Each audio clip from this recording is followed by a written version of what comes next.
નમસ્કાર દર્શક મિત્રો, સ્વાગત છે આપનું મંતવ્ય ન્યૂઝમાં. સાથે હું જીત ગઢવી. મહત્વના સમાચારની શરૂઆત કરીશું. મંતવ્ય ન્યૂઝના અહેવાલની મોટી અસર દેખાય છે. મંતવ્ય ન્યૂઝના અહેવાલ પછી સરકારનો નિર્ણય પણ સામે આવ્યો છે. મંતવ્ય હેલ્થ લીડરશિપ કોન્ક્લેવમાં મુદ્દો છે તે ઉપાડેલો હતો, જેની અસર દેખાય છે. એનાલોગ પનીરનો સવાલ ઉઠાવ્યો હતો. આરોગ્ય મંત્રી સામે સવાલ ઉઠાવ્યો હતો. કોન્ક્લેવમાં આરોગ્ય મંત્રીએ ભરોસો અપાવ્યો હતો. મંતવ્ય ન્યૂઝની પહેલને સરકારે મંજૂરી આપી છે. ગુજરાતમાં એનાલોગ પનીર પર સંપૂર્ણપણે પ્રતિબંધ મૂકવામાં આવ્યો છે. આવતીકાલથી સંપૂર્ણ પ્રતિબંધ લાગુ થશે. લોકોના સ્વાસ્થ્યને ધ્યાનમાં રાખીને નિર્ણય લેવામાં આવ્યો છે. આરોગ્ય મંત્રી પ્રફુલ્લ પાનસરિયાએ સમગ્ર મામલે માહિતી આપી હતી. નકલી પનીર વેચનારાઓ સામે હવે તંત્ર એક્શન લેશે. પ્રતિબંધ મૂકનાર ગુજરાત છે તે ત્રીજું રાજ્ય બની ચૂક્યું છે. એનાલોગ પનીરના ઉપયોગ અને વેચાણ પર સંપૂર્ણપણે પ્રતિબંધ મૂકવામાં આવ્યો છે. એનાલોગ પનીરના પરિવહન પર પણ પ્રતિબંધ લાગ્યો છે.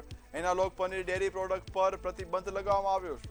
પ્રફુલભાઈએ ખૂબ સારી એક્ટિવિટી કરી અને પ્રફુલભાઈ આપના સમયગાળામાં અને આપના દ્વારા એક એનાલોગ પનીર અને એના રિગાર્ડિંગ ખૂબ બધી આપે એક મુવમેન્ટ તરીકે પણ લીધું હતું.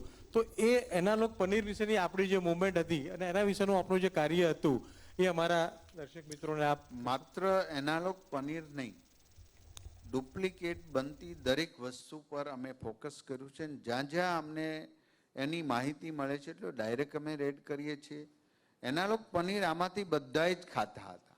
રેસ્ટોરન્ટમાં જઈ, પાર્ટીમાં, તો હવે દરેક લોકો બોર્ડ લગાવવા માંડ્યા છે. અમે એક અભિયાન ઉપાડ્યું છે, જે નહીં લગાવે એ દંડાશે. એનાલોગ પનીર એટલે જે માત્ર ને માત્ર પામોલીન તેલ અને મિલ્ક પાવડર એમાંથી ઉમેરી દે અને ખૂબ ગંદી જગ્યાએ બનાવતા.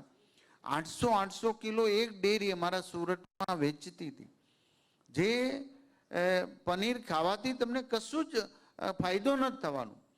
તો આ પનીર ઉપર અમે સંપૂર્ણ રેસ્ટોરન્ટ ઉપર, કેટરિંગવાળા દરેક, હવે તો જમવાનું કોઈ પોતાના લગ્ન કે કંઈ ફંક્શનમાં આપે તો કેટરિંગવાળાને પહેલાં પૂછશે તમે પનીર કઈ વાપરશો, સુમૂલ અમૂલનું કે સ્ટાન્ડર્ડ ડેરીનું કે એનાલો.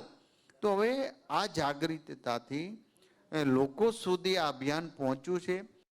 ગુજરાતમાં પણ કાલેથી એનાલોગ પનીર પર, એનાલોગ ચીઝ અને બટર પર વેચાણ કરવું, પ્રોડક્શન કરવું, પરિવહન કરવું સંપૂર્ણપણે પ્રતિબંધ લાગી દેવામાં આવ્યો છે.